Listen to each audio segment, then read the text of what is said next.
बहुत सुकून मिलता है। कभी इसको करके देखिएगा।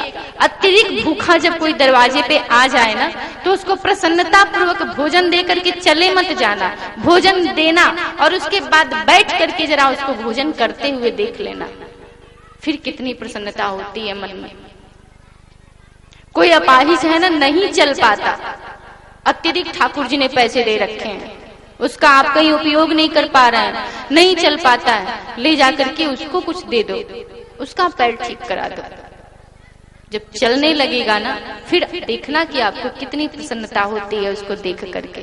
किसी को दिखाई नहीं देता, उस पे पैसे खर्च कर दो, और जब वो अपने नेत्र खोलेगा ना, तो मैं कहती हूँ अब वो सर्वप्रथम यदि उससे पूछा जाए कि तुम किसे देखना चाहते हो, तो वो यही कहेगा कि जिसने मेरे आंखों के लिए पैसे दिए मैं उसको देखना चाहता हूँ।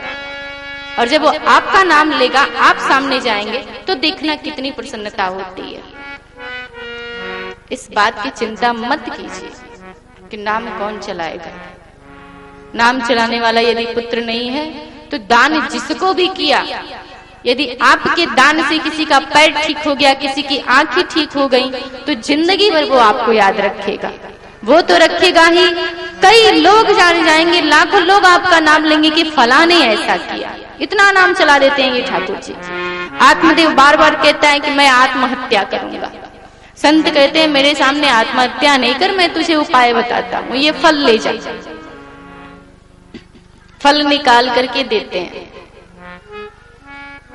कहते हैं कि ले जा करके इसको अपनी पत्नी को खिला देना,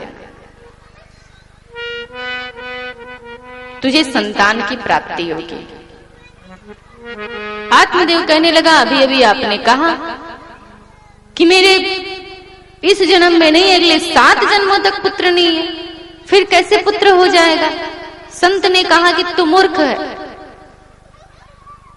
मैं सत्य कहता हूं, यदि तुझमें पुरुषार्थ होता तो तेरा पुत्र हो गया होता,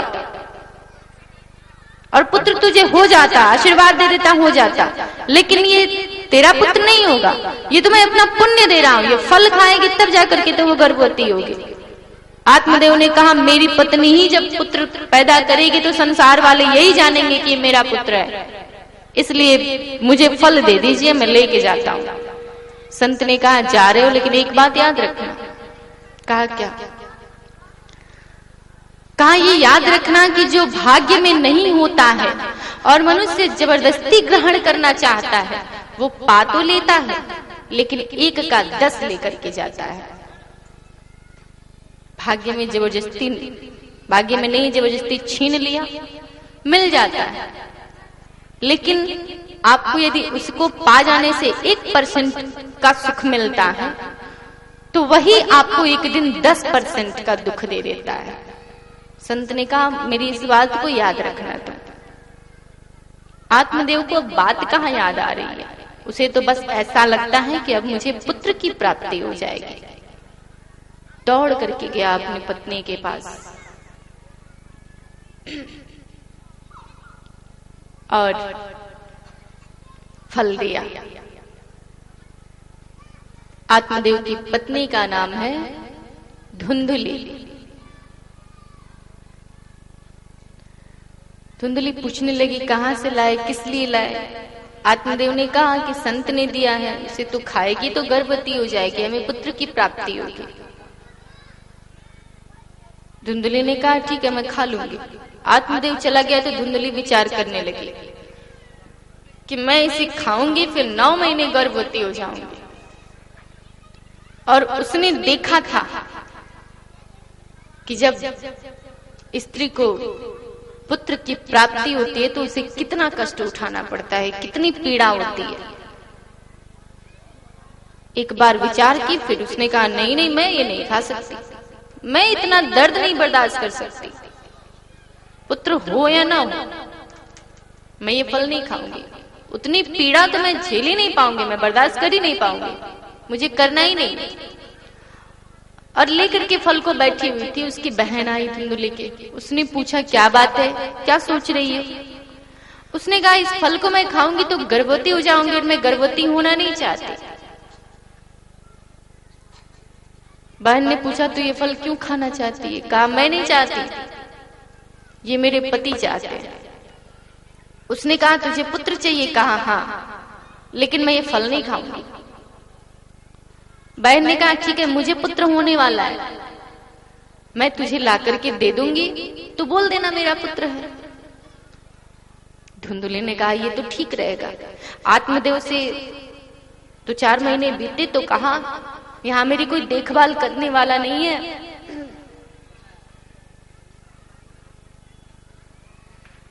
यहाँ मेरी कोई देखभाल करने वाला नहीं, मैं अपनी बहन के वहां जाना चाहती हूँ, मुझे पुत्र होने वाला है। आत्मदेव बड़ा प्रसन्न हुआ, कहा चली जा। धुंधुली चली गई और 9 महीने बाद, 3-4 महीने बीत गए, 4-5 महीने बाद धुंधुली की बहन को पुत्र की प्राप्ति हुई। उसने धुंधुली को दे दिया। धुंधुली लेकर के आई। आत्मदेव ने देखा हाथ में नन्हे से बालक को, बड़ा प्रसन्न हुआ कि मुझे पुत्र की प्राप्ति हुई है। अत्यधिक प्रसन्नता। और इधर जो फल धुंधुली को मिला था आत्मदेव से, उसने वो फल गाय को खिला दिए थे।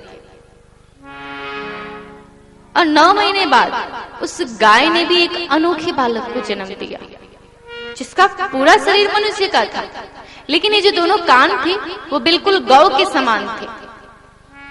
पूरा शरीर मनुष्य का और कान गौ के समान थे, इसलिए उनका नाम गोकर्ण रखा गया। गौ जैसा कर्ण होने के कारण गोकर्ण उनका नाम रखा गया। और धुंधुली का जो पुत्र हुआ उसका नाम रखा गया धुंधकारी।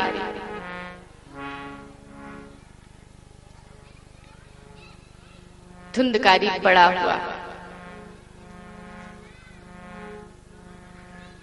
अत्यधिक दुख देने लगा माता पिता को। जुए, सट्टे, चोरी, जितनी भी संसार की बुराइयां हैं वो सभी के सभी धुंधकारी के अंदर विद्यमान थी। माता पिता बार बार समझाते फिर भी नहीं समझता। माता इतनी दुखी हो गई, उसके दुख देने से इतनी दुखी हो गई कि दुखी होकर के जाकर के कुएं में कूद करके आत्महत्या कर ली माँ ने, धुंधुली ने। इतना उसने दुख दिया अपने माँ को।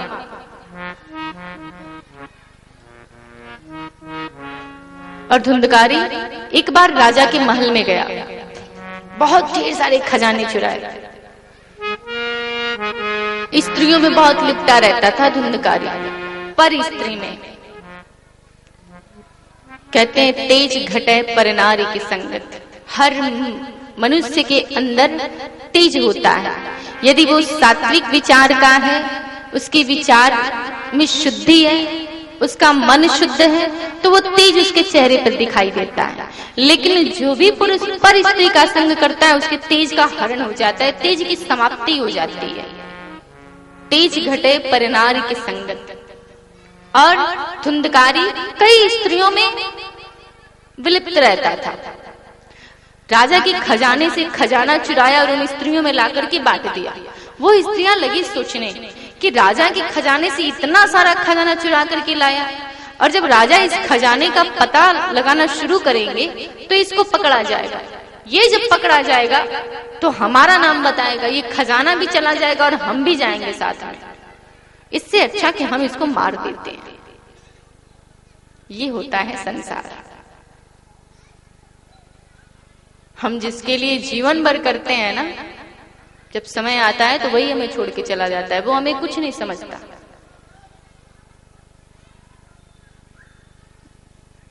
और आजकल का जनरेशन तो ऐसा है, पूछिए मत।